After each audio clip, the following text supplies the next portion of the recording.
इस वीडियो में हम करेंगे क्लास 7th का 3 क्वेश्चन चैप्टर से क्वेश्चन एंड आंसर्स। तो जितने भी क्वेश्चन आंसर्स हमें पूछे गए हैं इस चैप्टर से वो हम पूरा डिटेल में करेंगे।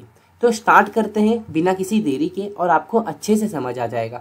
तो पहले देखते हैं कॉम्प्रिहेंशन चेक, मतलब आपको चैप्टर के बीच में से जो भी क्वेश्चन पूछे हैं वो देखते हैं। पहले क्वेश्चन नंबर 1 हमें पूछा है why did the king want to know answer to 3 question. जो 3 क्वेश्चन किंग के पास थे उसका आंसर किंग को क्यों जानना था। तो देखो एक ही कारण था, एक ही रीजन था, वो था क्या कि किंग जो था उसे एक ग्रेट रूलर, एक महान राजा बनना था, इसलिए उसे वो 3 क्वेश्चन के आंसर चाहिए थे। किंग सोचता था कि अगर उसे वो 3 क्वेश्चन के आंसर मिल जाएंगे तब वो एक बहुत महान राजा बन जाएगा। तो ये वही आप लिखोगे कि the king wanted to know the answer to the 3 questions as he wish to become a great ruler.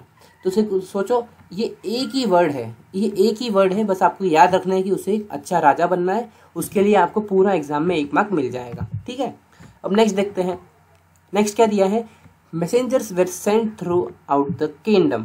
तो क्या कौन से मैसेज जो थे वो किंगडम के बाहर स्प्रेड हो गए थे, मतलब कि पूरे किंगडम में कौन सी बात चल रही थी, वो क्या थी, किंग ने क्या बोला था।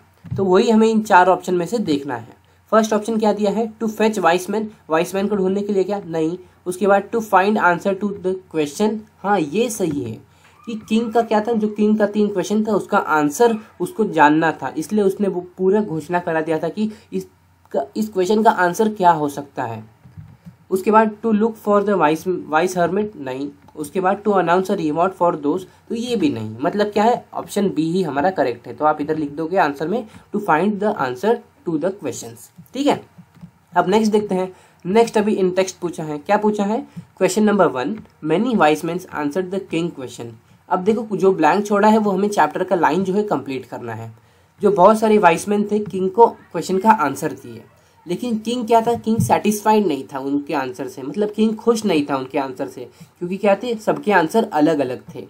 तो यही आपको लिख देना है कि फर्स्ट आप ये लाइन रिपीट करोगे कि many wise men answer the king question, लेकिन but there answer were so varied that the king was not satisfied. सबके आंसर बहुत अलग अलग थे, इसलिए किंग क्या था, सेटिस्फाइड नहीं था, किंग खुश नहीं था।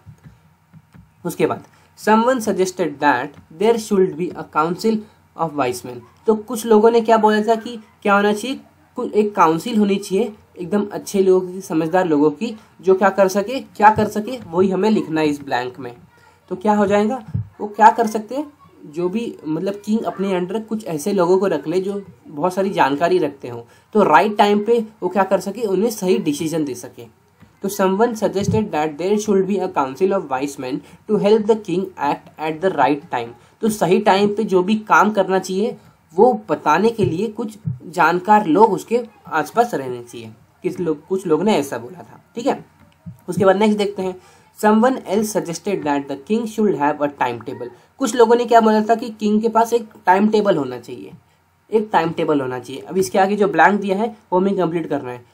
टाइम टेबल होना तो चाहिए, लेकिन किंग को क्या करना है, तो उसे एकदम स्ट्रिक्टली फॉलो करना चाहिए। स्ट्रिक्टली फॉलो करेगा तभी उस टाइम टेबल का कुछ मतलब है। तो वही लिख देना कि someone else suggested that the king should have a time table, इतना हमने रिपीट कर दिया। उसके बाद एंड फॉलो इट स्ट्रिक्टली, मतलब कि वो जो टाइम टेबल है उसको फॉलो करना है। उसके बाद next, the king requested the hermit. तो किंग ने वो जो हर्मिट था, हर्मिट मतलब कौन, जो किंग जो था जिसे जंगल में ढूंढने गया था, वो जो हर्मिट था उससे क्या किया, वही हमें ब्लैंक में पूछा है। द किंग रिक्वेस्टेड हर्मिट, उसने क्या रिक्वेस्ट किया था कि वो जो 3 क्वेश्चन है उसके आंसर वो दे। ठीक है, उसके बाद नेक्स्ट देखते हैं। The king washed and dressed the beard man wound dash. अब जो बियर्ड मैन था जो किंग को मारने आया था, लेकिन क्या हुआ था, उसके सेना सिपाही लोग ने उसे मार दिया और वो घायल हो गया था। तब जो किंग था उसने उसकी मदद की थी। उसने क्या किया था, उसे अच्छे से नहलाया धुलाया था, उसके कपड़े चेंज किए थे। उसके बाद क्या किया था, वही हमें डैश दिया है। The king washed and dressed the beard man wound but bleeding would not stop. तो क्या हुआ कि जो ब्लीडिंग हो रही थी उसको, वाइस मैन को, उसके ऊपर उसने अपना रुमाल रखा, फिर कपड़ा रखा, तो भी क्या था, जो ब्लीड हो रहा था वो रुक नहीं रहा था। तो यही हमने लिखा आगे। ठीक है, अब उसके बाद अब ये आता है हमारे चैप्टर का जो पीछे का सबसे लास्ट में एक्सरसाइज क्वेश्चन पूछा जाता है, वहां से वर्किंग विद टेक्स्ट। तो स्टार्ट करते हैं। फर्स्ट क्या पूछा है, why was the king advise to go to magician. अब जो किंग था उसे कुछ लोगों ने एडवाइस क्यों किया था कि मैजिशियन के पास जाए, जादूगर के पास जाए, क्योंकि देखो जादूगर क्या था, जादूगर आगे पीछे टाइम में जा सकता था। तो क्या हो सके, अगर कुछ भी गलत चीज़ हो किंग के साथ तो उससे पहले ही वो जाके अपना फ्यूचर देख ले और उसके बाद क्या कर सके, प्रेजेंट में आके सब कुछ सही कर सके। तो क्या सब लोग ने एडवाइस इसलिए दी थी, तो ये हमें पूछा था, यही हमें लिखना था। Some of the wise men thought that to decide the right time to do something one must look into the future and only magician were able to do that. मतलब कि अगर कोई काम करने का सही टाइम है तो वो ये है कि क्या कर सके, किंग अपने साथ एक मैजिशियन को रख ले, एक जादूगर को रख ले, जिससे कोई भी काम वो करने जाए तो पहले वो फ्यूचर में जाके देख ले कि वो काम करने से वो सही होगा या नहीं, तो उसके बाद आके वो काम करे। ठीक है, so they advise the king to go to the magician. तो इसलिए उन लोग ने एडवाइस किया कि क्या हो, किंग फ्यूचर में जाके अपनी चीज़ों को देख सकता है पहले ही। उसके बाद question 2, in answer to the second question who advise the people says would be important to the king. तो किसकी एडवाइस जो लोगों ने बोला किंग के लिए इम्पॉर्टेंट हो सकती है जब सेकंड क्वेश्चन पूछा गया। ठीक है, जो सेकंड क्वेश्चन था उसके रिलेटेड कौन सी एडवाइस किंग के लिए बेटर हो सकती है, वो क्या था। तो देखो, in the answer to the second question some wise men believe that, मतलब जितने भी वाइसमैन हैं उन्होंने सेकंड क्वेश्चन के ऊपर क्या जवाब दिया वो हमें सिंपल सा पूछा है कि सब लोग के क्या क्या ओपिनियन थे। तो आंसर क्या हो जाएगा कि द सेकंड क्वेश्चन आंसर जो लोगों ने दिया वो था, some wise men believe that the king should have some counsellor to give him advice. तो कुछ लोगों ने सोचा कि मतलब किंग के पास क्या होने चाहिए, काउंसिलर होने चाहिए। काउंसिलर मतलब जो राजा के अंडर जो मंत्री रहते हैं वो होने चाहिए, जो उनको समय समय पे अगर कुछ काम पड़े तो एडवाइस दे। उसके बाद सम अदर सेड प्रीस्ट, कुछ लोग बोले कि क्या होना चाहिए, साधु संत होने चाहिए तुम्हारे साथ, वो अच्छे से तुम्हें इन्फॉर्मेशन एडवाइस देंगे। और कुछ लोगों ने क्या बोला, some other wise men said that the doctor advice was the most important.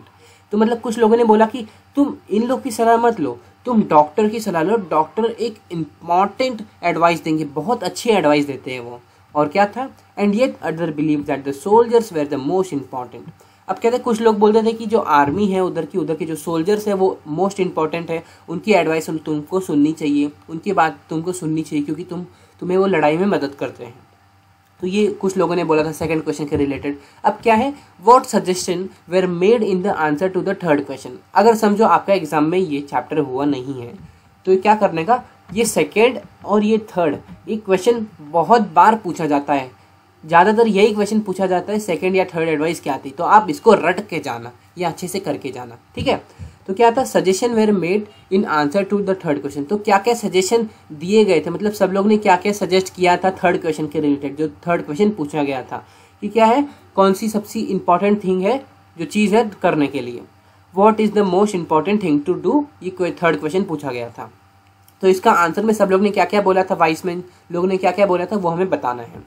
तो in answer to the third question what is the most important thing to do. तो थर्ड क्वेश्चन का आंसर देते वक्त क्या हुआ, थर्ड क्वेश्चन क्या था कि what is the most important thing to do. तो ये था कि कौन सी ऐसी चीज़ है जो सबसे इंपॉर्टेंट है करने के लिए, ये थर्ड क्वेश्चन था। अब इसका आंसर में सब लोग ने क्या बोला, कुछ ने बोला some wise men responded that science was the most important thing. कुछ लोग बोलते थे साइंस टेक्नोलॉजी सबसे इंपॉर्टेंट चीज़ है करने के लिए, इस पे सबको ध्यान देना चाहिए, इस पे राजा को ध्यान देना चाहिए। कुछ बोले कि some other believe that fighting was the most crucial thing to do for a king. एक राजा होने के मकसद से राजा को क्या करना चाहिए, लड़ाई करनी चाहिए, अपनी आर्मी को क्या करना चाहिए, दूसरे देश में भेज के लड़वाना चाहिए और उस दूसरे देश पे भी कब्जा कर लेना चाहिए। कुछ लोगों ने ऐसा बोला। उसके बाद and the other said that the religious worship was the most important thing to do. कुछ लोग ने बोला कि भगवान में ध्यान लगाओ, ध्यान मत भटकाओ और वही भगवान पे ध्यान लगा के बैठो। क्या है, भगवान पे ध्यान लगाओ, रिलीजियस वर्शिप करो, ये एक इंपॉर्टेंट थिंग है, मोस्ट इंपॉर्टेंट थिंग है, तुमको यही करना चाहिए। सब कुछ लोगों ने ऐसा बोला। तो हम लोगों ने थर्ड क्वेश्चन भी कर लिया। अब ये फोर्थ क्वेश्चन करने से पहले अगर आपने ये चैनल को सब्सक्राइब नहीं किया है तो कर लीजिए, क्योंकि आपको हर एक चैप्टर के क्वेश्चन एंड आंसर्स, चैप्टर के वीडियोस सब इसी चैनल पे मिलेंगे। तो प्लीज़ सब्सक्राइब और लाइक ज़रूर कर देना। ठीक है, अब हम चलते हैं नेक्स्ट क्वेश्चन पे। क्या है, did the wise man win the reward, if not why not. तो किंग ने क्या बोला था, जो मेरे को इसका आंसर दे देगा उसे मैं क्या दूंगा, मुंह मांगी चीज़ें दूंगा। मतलब बहुत सारा पैसा दूंगा, ऐसा किंग ने बोला था। तो किंग ने किसी को रिवॉर्ड दिया? नहीं दिया। तो क्यों नहीं दिया, ये हमें पूछा गया है। तो देखो, no none of the wise men won't the reward. क्या था, कोई भी जो वाइस मैन था उन्होंने रिवॉर्ड को वॉन नहीं किया, मतलब जो भी चीज राजा उनको देने वाला था वो जीत नहीं पाए। क्यों नहीं जीत पाए? Because all of them came up with different answers and the king was not satisfied with any of those answers. अब सबके क्या थे, अलग अलग ओपिनियन थे, सबके अलग अलग आंसर थे वो 3 क्वेश्चन के रिलेटेड। तो इससे किंग सेटिस्फाइड नहीं हुआ सारे आंसर से, इसलिए किंग ने किसी को रिवॉर्ड नहीं दिया। तो ये हो गया इसका आंसर। उसके बाद fifth, how did the king and the hermit help the wounded man. जो क्या थे, जो हर्मिट थे और जो राजा था, किंग था, उन्होंने कैसे वो जो मतलब जो घायल आदमी था उसे कैसे हेल्प किया। तो क्या किया था उन लोग ने? First of all the king clean the wound bye washing it. तो क्या था, किंग ने जो वाउंड था, वाउंड जो लपेटा हुआ था उसको क्लीन किया। उसके बाद then he covered the wound with his handkerchief, मतलब जहाँ जो आदमी था, वाउंडेड मैन जो था, उसे लगा हुआ था, पहले उसको साफ किया, उसके बाद उधर अपना रुमाल रखा, ठीक है, ताकि ब्लीडिंग स्टॉप हो जाए। He continued to dress the wound until the bleeding stopped entirely. तो क्या हुआ, जो जहाँ घाव लगी थी वो बहुत ज़्यादा गहरी थी, उससे क्या हो रहा था, खून निकलता ही जा रहा था, बंद नहीं हो रहा था, इसलिए उसने 2 से 3 कपड़ा उधर लपेट दिया जब तक कि खून रुक नहीं गया। उसके बाद the king gave him the water to the wounded man to drink. तो किंग ने क्या किया, वाउंडेड मैन को पानी दिया पीने के लिए ताकि थोड़ा होश में आ जाए। उसके बाद the king and the hermit carried the wounded man inside the hut and let him take rest in the hut in the night. तो क्या हुआ, किंग और जो वाउंडेड मैन था, जो किंग और हर्मिट था, उसने जो वाउंडेड मैन था उसको अपने हट में लेके गया, वाउंडेड जो हर्मिट का हट था उसमें लेके गया और उसको सुला दिया, बोला कि अब थोड़ा आराम करे वो, ठीक है। अब नेक्स्ट क्वेश्चन देखते हैं, who was the beard man. तो बियर्डेड मैन कौन था, ये हमें पूछा गया है। तो इसका आंसर क्या है, the bearded man was the Kings enemy. जो आदमी था जिसे किंग ने बचाया था वो किंग का एक दुश्मन था, एक एनिमी था। क्यों था, he had come there to take revenge from the king of his brother's death and take back his property. तो क्या हुआ था, उसके भाई को किंग ने मार दिया था और उसकी प्रॉपर्टी क्या थी, किंग ने हड़प ली थी। तो उसका रिवेंज लेने के लिए वो जो बियर्डेड मैन था वो आया था, किंग को मारने के लिए आया था, लेकिन किंग ने उसकी जान बचा ली थी। उसके बाद why did he ask for king forgiveness. तो क्या किंग से माफ़ी क्यों मांगी उसने, तो क्या रीज़न था कि जो वाउंडेड मैन था वो तो आया था मारने किंग को, लेकिन किंग से तो उसने माफ़ी मांग ली। क्या था रीज़न, वो ये था कि किंग ने उसे बचाया था। तो देखो, he ask for the king forgiveness because he came to kill the king and the king saved his life. King ने उसकी लाइफ बचाई, बल्कि वो किंग को मारने आया था। तो इसलिए क्या था कि जो वाउंडेड मैन था उसने उससे क्षमा, उसने सॉरी बोला, उसने फॉरगिवनेस की भावना प्रकट की, ठीक है। अब उसके बाद नेक्स्ट देखते हैं, क्वेश्चन 7 दिया है, और अगर अभी तक आपने चैनल को लाइक और सब्सक्राइब नहीं किया है तो कर दीजिए प्लीज़, बहुत मेहनत होती है। अब देखो, सेकंड 7 दिया है, the king forgive the bearded man, what did he do to show his forgiveness. तो किंग ने क्या किया था, वो जो आदमी सॉरी बोल रहा था, क्षमा मांग रहा था, फॉरगिवनेस की भावना प्रकट कर रहा था, उसे उसने माफ़ कर दिया, बियर्डेड मैन को माफ़ कर दिया। और किस तरह से माफ़ किया, उसने उसकी क्या हेल्प भी कर दी माफ़ करने के बाद, वो हमें बोला गया है। तो क्या किया था कि किंग ने क्या किया था, the king forgive the bearded man. तो पहले उसने माफ़ कर दिया उसको, ठीक है। उसके बाद he showed his forgiveness by offering to send doctors. तो पहले उससे जहाँ लगा था उसको क्या किया, उसके साथ डॉक्टर्स को भेजा ताकि उसकी अच्छे से ट्रीटमेंट हो पाए, किंग ने ऐसा काम किया। साथ ही साथ and servant to take care of the wounded man, और उसके साथ कुछ सर्वेंट रखे, मतलब नौकर रखे, ताकि क्या हो, उसे सर्व कर सके, मतलब उसे हेल्प कर सके कभी कुछ काम परेशानी हो तो। He also promise to return his property to. तो जो भी उसकी प्रॉपर्टी ले ली थी किंग ने, वो बोला कि मैं तुम्हें रिटर्न कर दूंगा, ठीक है। अब खुश, तो ये सब क्या किया था, किंग ने ऐसे फॉरगिव किया था उसे, ठीक है। अब नेक्स्ट देखते हैं, नेक्स्ट क्या दिया है, ये हमारा लास्ट क्वेश्चन है और ये भी एक मोस्ट इंपॉर्टेंट क्वेश्चन बन जाता है आपका, क्वेश्चन नंबर 8। ये क्या है, what were the hermit's answer to 3 question. जो हर्मिट का आंसर था वो 3 क्वेश्चन के रिलेटेड वो क्या था। उसके बाद write each answer separately which answer do you like the most and why. तो क्या बोला गया है कि हर्मिट ने 3 क्वेश्चन का आंसर क्या दिया था, उसके बाद कि हर एक आंसर को हमें सेपरेटली लिखना है, मतलब पॉइंट्स में लिखना है, और साथ ही साथ कौन सा आंसर मुझे सबसे अच्छा लगा। तो ये लास्ट वाला लाइन जो है वो आप खुद बताओगे या नहीं बताओगे तो भी चलेगा, अगर एग्जाम में पूछा रहेगा तो बता देना, लेकिन इधर नहीं बताओगे तो भी चलेगा। कौन सा आंसर तुम्हें अच्छा लगा, आप बोल सकते हो मुझे फर्स्ट आंसर अच्छा लगा, सेकंड आंसर अच्छा लगा, थर्ड आंसर अच्छा लगा। क्यों अच्छा लगा तो कोई रीजन दे देना, लेकिन हम इसका आंसर अच्छे से देखते हैं। क्या था, तो हर्मिट ने क्या आंसर किया था उस क्वेश्चन को, the right time to do something is now because it is the only time when we can act. अब देखो किंग ने, वो हर्मिट था, उसने क्या बोला, कोई भी सही काम करने का कोई टाइम नहीं होता, बल्कि वो अभी रहता है। जब भी आप प्रेजेंट में जी रहे हो, जो भी आप काम कर रहे हो, वही काम करने का राइट टाइम रहता है। तो कोई भी काम करने का कोई पर्टिकुलर टाइम नहीं रहता कि मैं 15 मिनट बाद करूंगा, वो काम अभी ही कर सकते हो आप। तो राइट टाइम क्या है, अभी है।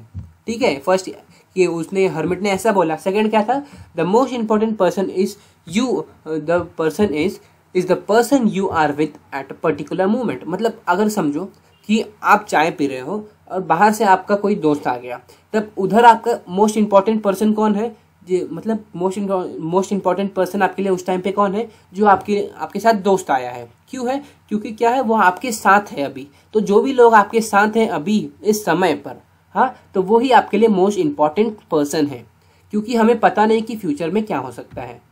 अब थर्ड देखते हैं।